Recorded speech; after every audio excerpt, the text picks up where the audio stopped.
102 नगरपालिकेच्या संदर्भात प्रश्न आर्टिकल 243 आर याच्यात एक्सप्लेनेशन देण्यासारखं काही नाही आहे, डायरेक्ट आपण आर्टिकल्स बघू पटपट. 243 आर कशाबद्दल आहे? नगरपालिकांचे गठन. 243 टी कशाबद्दल आहे? जागांचे आरक्षण. 243 V सदस्यांबाबत अपात्रता.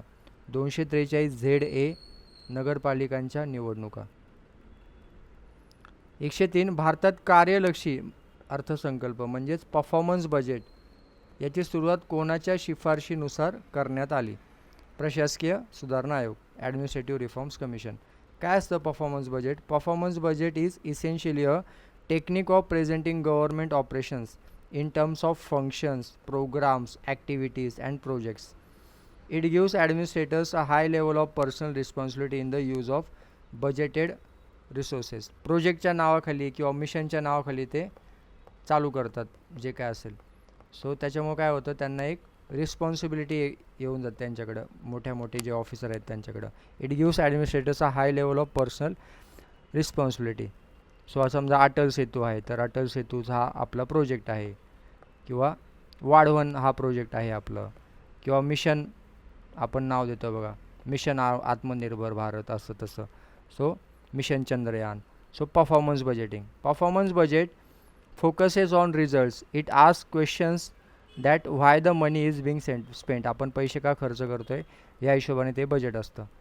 Advantages set accountability, clear purpose, improvement in performance, transparency. Disadvantage काय आहे? Subjective in nature, strong system of evaluation, manipulation of data, difficult for long term projects. 104 कलम 210 विधिमंडळातील वापरण्याची भाषा. कलम 211 विधिमंडळातील चर्चेवर निर्बंध. कलम 212 न्यायालयांनी विधिमंडळाच्या कामकाजाबाबत चौकशी न करणे. आणि कलम 208 कार्यपद्धतीचे नियम. ॲक्च्युली याच्यातले 2-3 कलम रिपीट झालेत, आधी पण GSTच्या पेपरमध्ये विचारले सेम कलम. 105 संसदेने प्रजासत्ताक भारताच्या आता हा प्रश्न पण रिपीट झाला आहे, 11व्या वर्षात पारित केलेला बॉम्बे पुनर्रचना कायदा, ज्याच्यामुळे आपलं महाराष्ट्र आणि गुजरात हे दोन्ही वेगळे झाले, वेगवेगळे स्टेट झाले. हा कायदा 1960 या वर्षातला कितव्या क्रमांकाचा कायदा आहे? म्हणजे त्या वर्षी जेवढे कायदे पास झाले 1960मध्ये, मग त्याच्यामधला याचा कितवा नंबर होता? सो 11 वर्षातलंच आहे आणि त्याचा नंबर पण 11च आहे, लक्षात ठेवायला पण सोपं आहे आपल्याला. ॲक्ट नेम आहे the Bombay reorganisation act 1960. Purpose काय आहे? To reorganise the state of Bombay into 2 separate states, Maharashtra Marathi speaking आणि गुजरात गुजराती स्पीकिंग.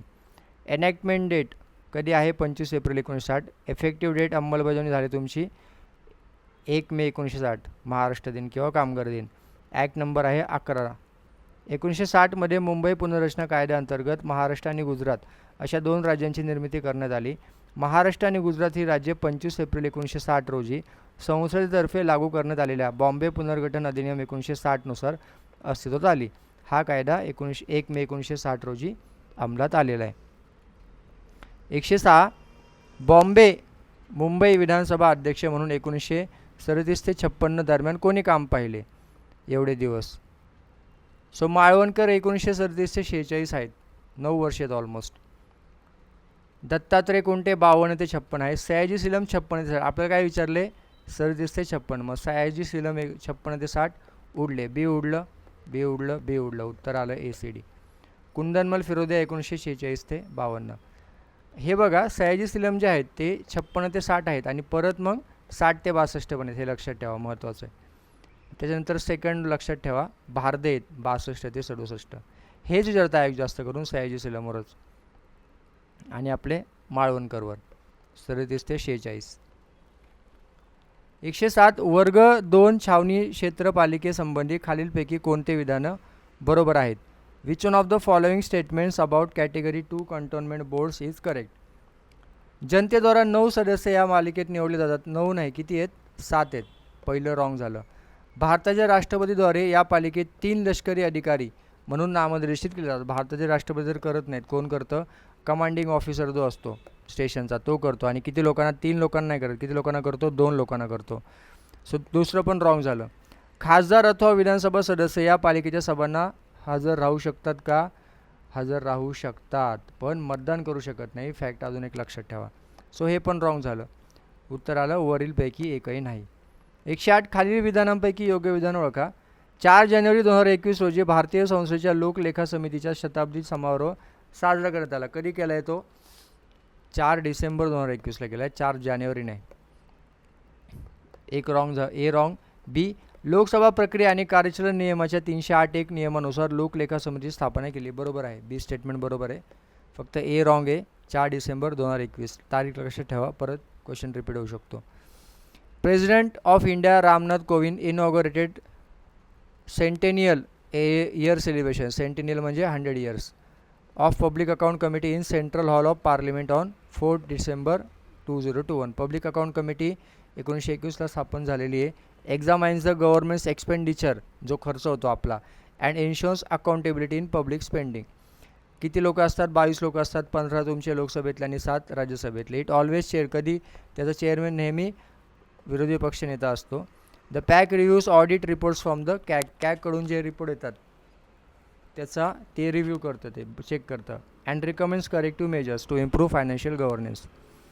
109 महाराष्ट्रातील महानगरपालिकेसंबंधी खालील विधाने विचारात घ्या.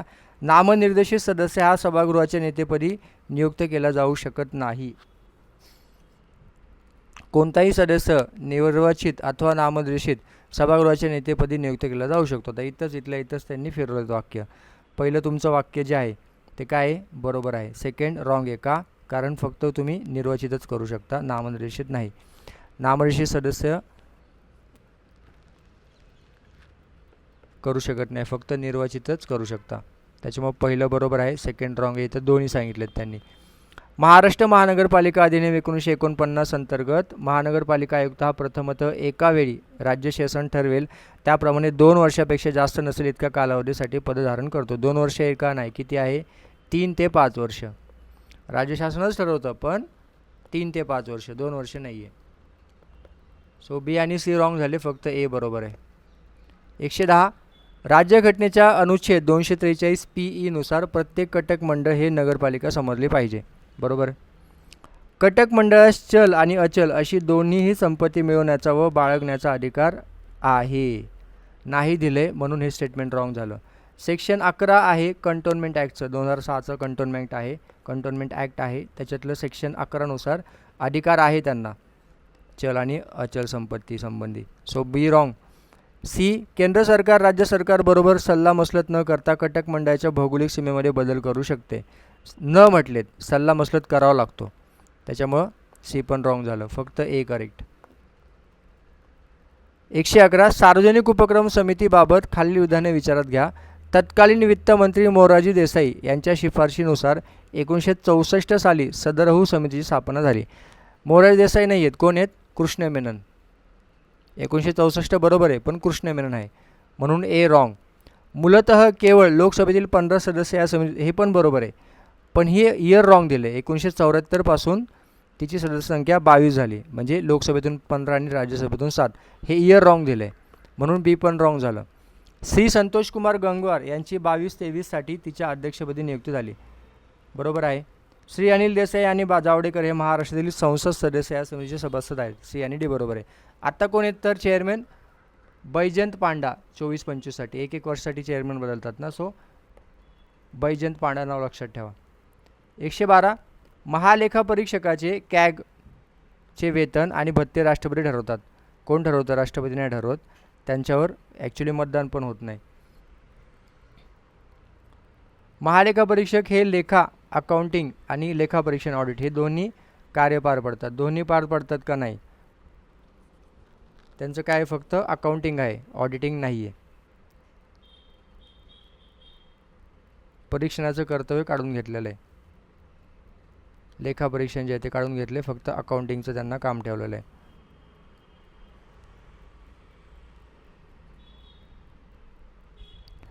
महालेखापरीक्षकाचे वेतन आणि भत्ते भारताच्या आकस्मिक निधी नाही, काय आहे तो? संचित निधी आहे. महालेखापरीक्षक राष्ट्रपतीची इच्छापर्यंत आहे का? नाही. सिद्ध गैरवर्तन किंवा अक्षमता या कारणावरून त्यांना काढता येतं. राष्ट्रपतीने जरी त्यांना नियुक्त केलं असलं तरी त्यांना संसदेच्या दोन्ही सभागृहांच्या अभिभाषणावर फक्त सिद्ध गैरवर्तन आणि अक्षमता या कारणावरूनच काढता येतं, फक्त हे 2 कारणावरूनच. संसदेने कॅग कायदा 1971 मध्ये 1976 मध्ये सुधारणा केली आणि काय केलं तर संघाचे अकाउंट संकलित करण्याच्या त्याच्या कर्तव्यापासून त्यांना मुक्त केलं. म्हणून 1976 पासून भारताचा कॅग जो आहे हा फक्त नियंत्रक म्हणून काम करतो. महालेखा परीक्षणाचे त्याचे कर्तव्य काढून घेण्यात आलेले. आणि कलम 148 आहे आपलं कॅगचं, त्यानुसार त्याच्या कर्मचाऱ्यांचे पगार आणि त्यांच्या कार्यालयाचे प्रशासकीय खर्च भारताच्या संचित निधीवर आपण वरती वाचलं आणि बिगर मतदान योग्य आहेत. त्याच्यावर काय संसदेमध्ये मतदान होत नाही. म्हणजे या कार्यालयाच्या खर्चासाठी संसदेच्या बहुमताची परवानगीची गरज नाही. 113 ग्रामसभेच्या महिला सदस्यांची सभा प्रत्येक नियमित ग्रामसभेच्या सभेपूर्वी घेण्यात येईल. बरोबर. गावामध्ये काम करत असलेल्या शासकीय निमशासकीय कर्मचाऱ्यांवर ग्रामसभेचे शिस्तविषयक नियंत्रण असते. सो बी रॉंग झाला. तर ह्या दोघांमध्ये उत्तर. ग्रामसभेने सूट दिली नसेल तर गावात काम करणारे शासकीय निमशासकीय कर्मचारी ग्रामसभेच्या सभांना हजर राहतील. सो हे सुद्धा बरोबर आहे, ए आणि सी. 114 प्रत्येक वर्ग नगरपालिकेला आवश्यक असतील अशा विषय समित्या नेमता येतील, परंतु अशा समितीत सदस्य संख्या काय पाहिजे तर 5 पेक्षा अधिक नसायला पाहिजे. वर्ग नगरपालिका आपल्या 1965चा कायदा आहे महाराष्ट्राचा नगर परिषद, त्याच्यात दिलेलं आहे. त्यातलं जे कलम 65 आहे त्याच्यामध्ये दिलं आहे स्पेसिफिक की वर्ग नगर परिषदांसाठी स्थायी आणि विशेष समित्या 5 पेक्षा अधिक सदस्यांचा समावेश असणार नाही. 65 मधलं कलम सबकलम 3. 115 महाराष्ट्रातील जिल्हा परिषदेबाबत खालील विधाने विचारात घ्या. जिल्हा परिषदेच्या अध्यक्षास वर्षातून 30 दिवसापेक्षा अधिक नसेल इतक्या कालावधीसाठी परवानगीशिवाय गैरहजर राहता येईल. बरोबर आहे. जिल्हा परिषदेच्या अध्यक्षास 30 दिवसापेक्षा अधिक कालावधीची अनुपस्थिती रजा राज्य शासन काय 30 दिवसापेक्षा अधिक असेल आणि 90 पेक्षा कमी असेल तर कोण आहे तुमची स्थायी समिती आहे.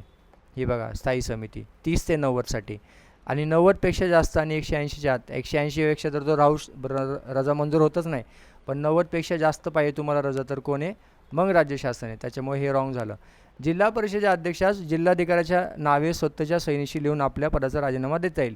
याला आता झेडपी अध्यक्षाला राजीनामा द्यायचा आहे तर तो कोणाला देईल विभागीय आयुक्ताकडे देईल, जिल्हाधिकाऱ्याकडे नाही. सो हे बी आणि सी रॉंग झाले. बी आणि सी रॉंग झाले. उत्तर तुमचं आता अजून पण येणं म्हणजे ए तर तुम्हाला माहीत पाहिजे मग येईल तुमचं उत्तर ए आणि डी. जिल्हा परिषदेच्या उपाध्यक्षास कोणाच्या नावाने राजीनामा देता येतो तर अध्यक्षाच्या. तो हे बरोबर आहे ए आणि डी उत्तर. 116 महाराष्ट्राचे लोकायुक्त आणि उपलोकायुक्त यांच्या संदर्भात खालीलपैकी कोणते विधान बरोबर नाही. लोकायुक्त आणि उपलोकायुक्त यांचा कार्यकाळ आपला किती आहे महाराष्ट्राच्या संदर्भात तर 5 वर्ष किंवा वयाची 70 वर्ष आहे. म्हणजे वेगवेगळ्या राज्यामध्ये वेगवेगळं आहे. बहुतेक राज्यामध्ये 65 इयर्स आहे, आपल्याकडे 70 इयर्स आहे, लक्षात ठेवा. कोतवाल हे पहिले लोकायुक्त होते. संजय भाट्या 2020 पासून कार्यरत आहेत उपलोकायुक्त म्हणून. सध्या 11वे लोकायुक्त कार्यरत आहेत. आपला जो लोकायुक्त कायदा आहे त्याच्यामधलं कलम 6 आहे ना, त्याच्यामध्ये दिलेलं आहे की त्यांचा कार्यकाळ काय असतो. इथं दिलं आहे 70 इयर्स, 5 इयर्स किंवा 70 इयर्स लोकायुक्त आणि उपलोकायुक्त दोघांना पण. खालीलपैकी कोणती उत्तम अर्थसंकल्प बनवण्याची तत्त्वे आहेत. अंदाज महसुली तत्त्वावर असावेत. Estimate should be on revenue basis. Revenue basis नाही, काय पाहिजे तुम्हाला त्याच्यामध्ये एक्सपेन्सेस पण पाहिजेत, फक्त रेव्हेन्यूवर नाही.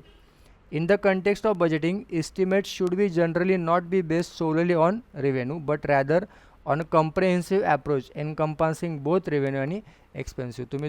तुम्हाला दोन्ही गोष्टी माहीत पाहिजेत, काय खर्च किती, इन्कम किती खर्च, त्या हिशोबाने अंदाज असावेत. तर ए रॉंग झालं, ए रॉंग झालं, ए रॉंग झालं, ह्या दोघांमध्ये उत्तर.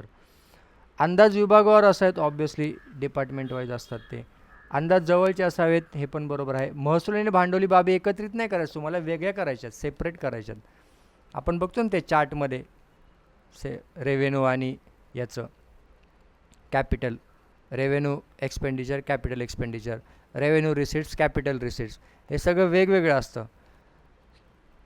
सो डी रॉंग झाला. अंदाजपत्रक निव्वळ तत्त्वावर असावं, सकल नसावं. हे आता हे फिरवलं त्यांनी. ॲक्च्युली सकल असला पाहिजे, निव्वळ नसायला पाहिजे, ग्रॉस पाहिजे. Budgeting should be gross not net. मग ई पण रॉंग झाला. उत्तर फक्त बी आणि सी सकल तत्वावर असावा. राज्याच्या मुख्य सचिवासंबंधी खालीलपैकी कोणती विधाने सत्य आहेत असत्य आहेत? त्यांचे अधिकार आणि कार्ये कॅबिनेट सचिवापेक्षा खूप अधिक असतात. बरोबर आहे. राष्ट्रपती शासन आणल्याने त्यांच्या राज्य प्रशासनातील स्थितीमध्ये म्हणजेच पोझिशनमध्ये काही परिणाम होत नाही. परिणाम होतो जेव्हा राष्ट्रपती शासन आणतात तेव्हा राष्ट्रपतीच्या नावाने गव्हर्नर सगळं राज्य चालवत असतो. पण तो एकटा कसं चालवणार? त्याला सगळं ॲडमिनिस्ट्रेशन पाहिजे हाताखाली. मग ते ॲडमिनिस्ट्रेशन कोणाच्या थ्रू चालवत होतो? तर चीफ सेक्रेटरी आपला मुख्य सचिव. सो त्याच्यामुळं त्याच्या पदामध्ये परिणाम होतो तेव्हा, म्हणून हे रॉंग झालं. त्याच्याशी तुलना करता येईल असा केंद्र सरकारमध्ये अधिकारी नाही. सो 3 बरोबर आहे. आता ह्याच्यावर पण प्रश्न येऊ शकतो आपल्याला किंवा सुजाता सैनिक पहिल्या महिला मुख्य सचिव. During president rules the chief secretary's role shifts as the state administration is taken over by the central government. त्याचा रोल काय होतोय? बदलतोय, shifts. And the governor acting on behalf of president. राष्ट्रपतीच्या जागी कोण तिथं काम करणारे? राज्याचं गव्हर्नर काम बघणारे सगळं. Carries out administration with the chief secretaries assistance. याच्या मदतीने तो सगळं राज्य चालणार आहे मुख्य सचिवाच्या मदतीनं. The chief secretary is the top most executive official and senior most civil servant of the state government. 119 महाराष्ट्रातील जिल्हा नियोजन समिती संदर्भात खालीलपैकी कोणती विधाने बिनचूक आहेत? या समितीत किमान 40 ते 75 असं नाही, किती आहेत? किमान 30 ते 50 आहेत. जसं लोकसंख्या असेल तसं मग ती सदस्य संख्या वाढते, पण मॅक्स टू मॅक्स 50, त्याच्यावर जायचं नाही. राज्य शासनाकडून 5 सदस्य नामनिर्देशित केले जातात. किती केले जातात? 2 केले जातात, 5 नाही. जिल्हाधिकारी, जिल्हा परिषदेचे अध्यक्ष, मुख्य कार्यकारी अधिकारी आणि जिल्ह्यातील राहणारे संसद सदस्य, विधानसभा सदस्य, परिसिद्ध सदस्य. कोण आहे परिसिद्ध सदस्य? तर जिल्ह्याचा प्रभारी मंत्री, जिल्हा परिषदेचा अध्यक्ष आणि जिल्हाधिकारी. म्हणजे 2 तुमचे पॉलिटिकल माणसं आहेत आणि एक तुमचा कलेक्टर आहे. सो हे 3 लोक आहेत तुमचे याच्यामध्ये पदसिद्ध सदस्य. कशामध्ये? जिल्हा नियोजन समितीमध्ये. सो हे सी पण रॉंग झालं. उत्तर तुमचं वरीलपैकी एक नाही.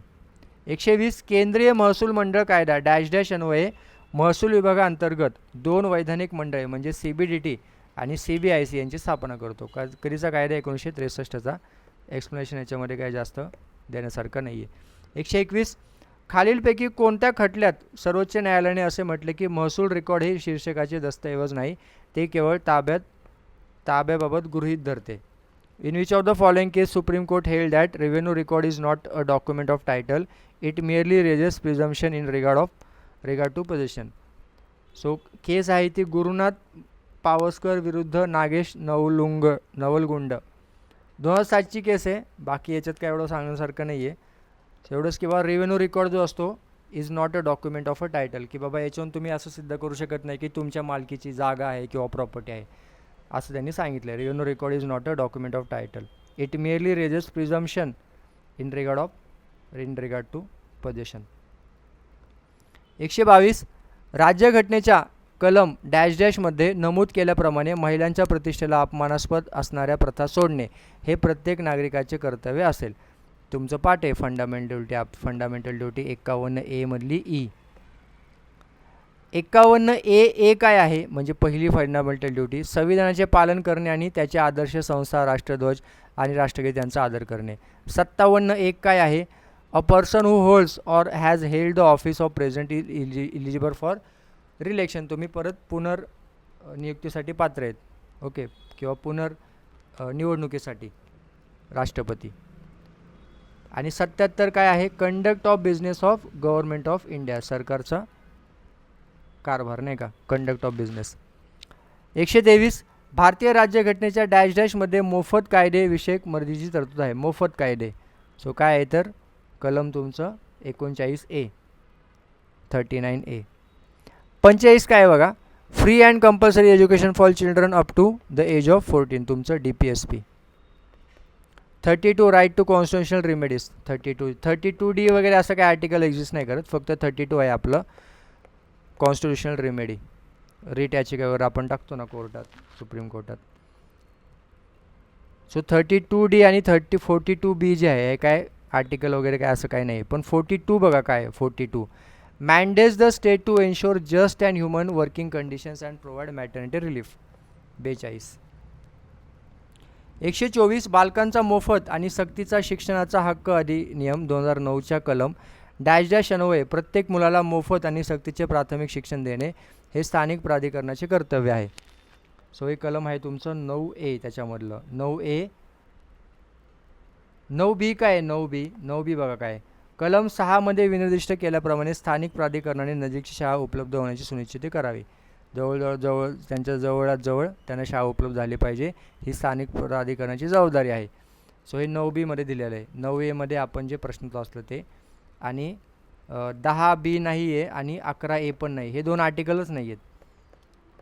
आपण 23चा पेपर करताना पण बघितलं होतं की काय काय ठिकाणी आर्टिकल नसतातच ते. सो ते तुम्ही खूप इझिली एलिमिनेट करू शकता. तुम्हाला ॲटलिस्ट फॉर्मॅट तरी माहीत पाहिजे त्या अधिनियमाचा. सो B आणि A 11A असा फॉर्मॅट नाहीच आहे. सो हे बघा दिलं आहे मी इथं, डझंट एक्झिस्ट. मग 10 आणि 11 काय आहे? तर 10 आहे माता पिता व पालक यांचे कर्तव्य. 11 समुचित शासनाने शाळापूर्व शिक्षणाची तरतूद करणे. 24 झालं. 124. 125 खालीलपैकी कोणते कलम सर्वोच्च न्यायालयाला भारतातील कोणत्याही न्यायाधिकरणाने दिलेल्या कोणत्याही निर्णयावर किंवा आदेशावर विशेष विनंती अपील दाखल करण्याची अधिकार देते? स्पेशल लीव ते आहे तुमचं 136. बाकी मग 227 काय आहे? High court's power of superintendence over all पर्यवेक्षणाचा अधिकार. All courts and tribunals within their jurisdiction. 227. 128 तर आपलं कॅगचं आहे आणि 32 तर आपण वरती बघितलंच होतं इथं. 126 महाराष्ट्र जमीन महसूल संहिता 1966च्या कलम डॅश डॅशनुसार कृषी प्रयोजनासाठी वापरलेली जमीन जिल्हाधिकाऱ्यांच्या परवानगीने कोणत्याही अकृषक कारणासाठी वापरली जाऊ शकते. कृषी प्रयोजनासाठी वापरलेली जमीन जिल्हाधिकाऱ्यांच्या परवानगीने तुम्ही NA नॉन ॲग्रिकल्चर कारणासाठी वापरू शकता. सो एक कलम आहे 42(1). 42(1) अकृषक उपयोगासाठी परवानगी. जिल्हाधिकाऱ्याकडे एवढी पॉवर आहे. कलम 45 परवानगीशिवाय अशा रीतीने जमिनीचा उपयोग करण्याबद्दल शास्ती. जर तुम्ही विदाऊट परवानगी जर असं करताय, जे कृषीची ॲग्रीची जमीन आहे आणि तुम्ही नॉन कृषी पर्पजसाठी वापरताय, नॉन ॲग्रिकल्चरसाठी विदाऊट परमिशन, मग तुम्हाला काय होणार? शिक्षा. हे कलम 45 मध्ये सांगितलं आहे. कलम 48 मध्ये काय सांगितलं आहे? खाणी व खनिजे यावरील शासनाचा हक्क. सो 48 बघितलं आपण, 45 बघितलं, 42 बघितलं आणि 47(2) काय आहे? Empowers the state governments to exempt land from the provisions of section 41, 42, 44, 45, 46 as specified in the code. म्हणजे काही जमिनी त्या अपवाद ठेवू शकतं राज्य सरकार. सो 47(2) मध्ये सांगितलं. थांबू आपण, बाकी नेक्स्ट व्हिडिओत बघू.